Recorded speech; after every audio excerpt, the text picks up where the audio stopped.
Court तो सिर्फ अमीरों के लिए है, गरीबों की तो कोई सुनवाई नहीं होती। गरीबों को सिर्फ और सिर्फ तारीख पे तारीख मिलती है, इसके अलावा कुछ नहीं मिलता। अगर आप भी ऐसा सोचते हैं तो बिल्कुल गलत आप सोचते हैं। आज फ्रेंड्स मैं एक ऐसा स्पेशल केस आपके लिए सामने लेके आया हूं, उस ऑर्डर की कॉपी मैं अभी आपके साथ शेयर करता हूं, जहां पे मात्र 2 तारीख के अंदर मैंने सिविल केस में डिग्री हासिल की है, मात्र 50 दिन के अंदर अंदर। केस की डिटेल मैं डिस्क्रिप्शन में दे दूंगा, जहां पे जाके आप डिटेल चेक कर सकते हैं। साथ ही साथ मैं अभी ऑर्डर की कॉपी अभी आपको स्क्रीन पे शेयर करूंगा, जिसको आप देख सकते हैं।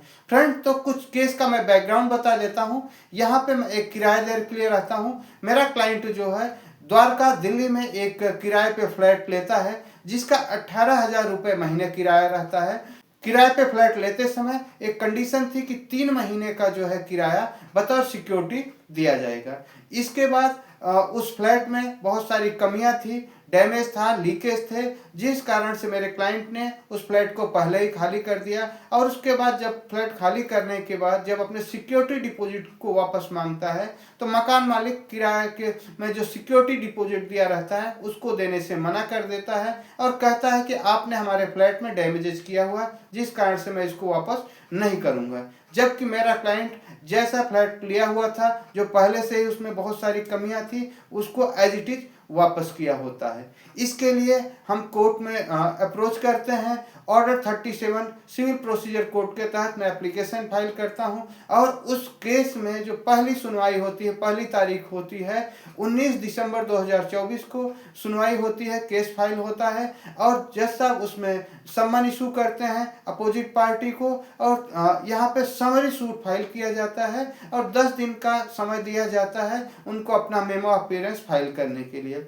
उसके बाद अगली तारीख जो दी जाती है, इसमें 10 फरवरी 2025 जो कि अभी रिसेंटली बीती हुई है, उसमें अगली तारीख दी जाती है। लेकिन यहाँ पे समन सर्विस होने के बाद भी डिफेंडेंट की तरफ से कोई प्रेजेंट नहीं होता है और डिफेंडेंट की तरफ से प्रेजेंट ना होने के कारण, समरी सूट होने के कारण जज साहब ने सारे एविडेंसेस को देखते हैं, उसके बिहाफ पे यहाँ पे डिक्री पास कर देते हैं। यहाँ पे 3 महीने का जो सिक्योरिटी डिपॉजिट था 54,000 रुपये की डिक्री पास की जाती है। साथ ही साथ इस पे जो इंटरेस्ट है 8% इंटरेस्ट भी चार्जेस लगाए जाते हैं। इसके साथ ही सूट का जो कॉस्ट होती है उसको भी अवॉर्ड किया जाता है, यानी जो हमने केस को फाइल करने में जो एक्सपेंसेस किया है उसको भी अवॉर्ड दिया जाता है।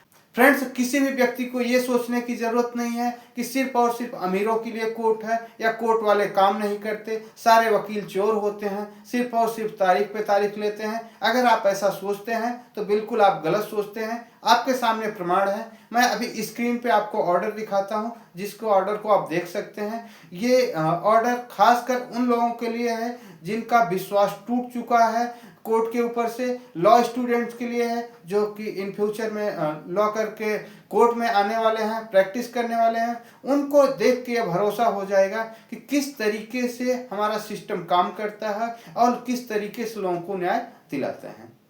फ्रेंड्स, ये ऑर्डर की कॉपी है, फर्स्ट डे की ऑर्डर की कॉपी है, जहां पे केस नंबर लिखा है CSSCJ 2175/24। ठीक है, यहाँ पे मैं प्राइवेसी के कारण थोड़ा सा मैं हमको ब्लर कर दिया हूँ। ये जो फर्स्ट हियरिंग होती है 19/12/2024 को मैटर लगता है। यहाँ पे देखें प्रेजेंट्स, यहाँ पे अपीयरेंस हमारी मार्क्ड है। यहाँ पे आप देखेंगे learned counsel for plaintiff submit that it is a suit for recovery under order 37 CPC। Order 37 CPC के तहत में यहाँ पे केस फाइल होता है। आप देखेंगे यहाँ पे let special summon under be issued to the defendant by all the permissible mode. ठीक है, तो यहाँ पे सम्मन इशू होता है, ठीक है, डिफेंडेंट को। और उसके बाद साथ ही साथ ये जो नेक्स्ट डेट दी जाती है 10/2/2025, ये नेक्स्ट डेट दी जाती है, अगली तारीख 10/2/25 दिया जाता है और सम्मन जो है यहाँ पे भेज दिया जाता है।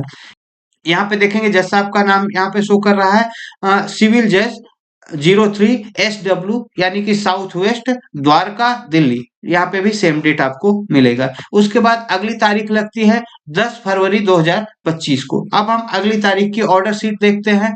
यहाँ पे फ्रेंड्स देखेंगे सेम आपको केस नंबर मिलेगा और ये 10/2/2025 को ये मैटर दोबारा लिस्ट होता है।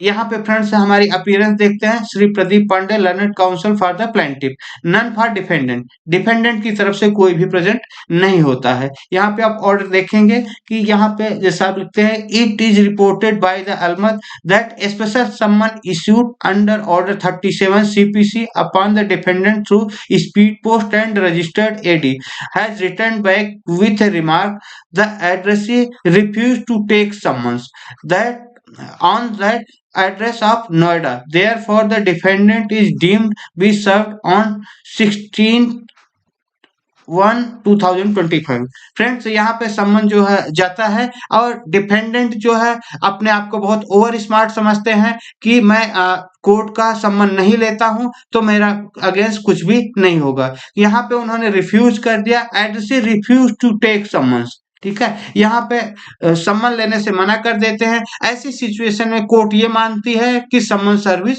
हो गया है, क्योंकि उसको नॉलेज हो जाता है और लेने से मना कर रहा है, इसका मतलब उसको सारी जानकारी है।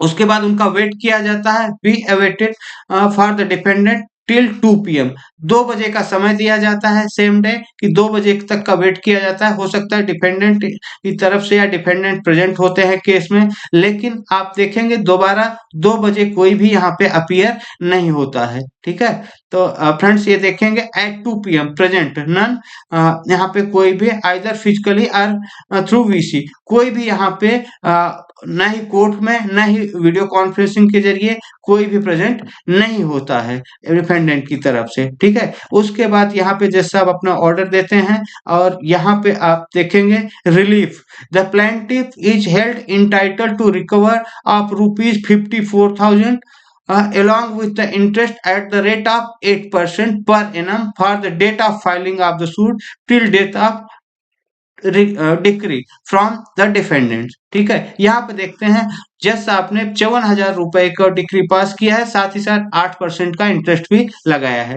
साथ ही साथ देखेंगे यहाँ पे cost of the suit is awarded to the plaintiff, यानी जो भी हमारा खर्चा लगा हुआ है केस को यहाँ पे फाइल करने में, केस को लड़ने में, उसका भी यहाँ पे हमें कॉस्ट ऑर्डर किया गया है जैसा आपकी तरफ से, ठीक है।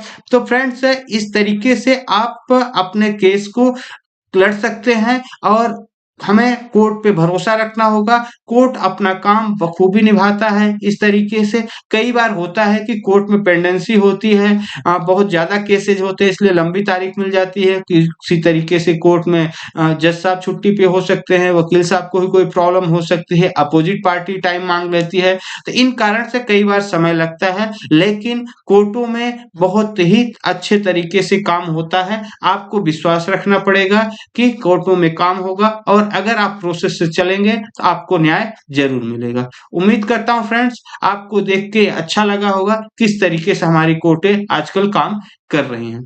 धन्यवाद।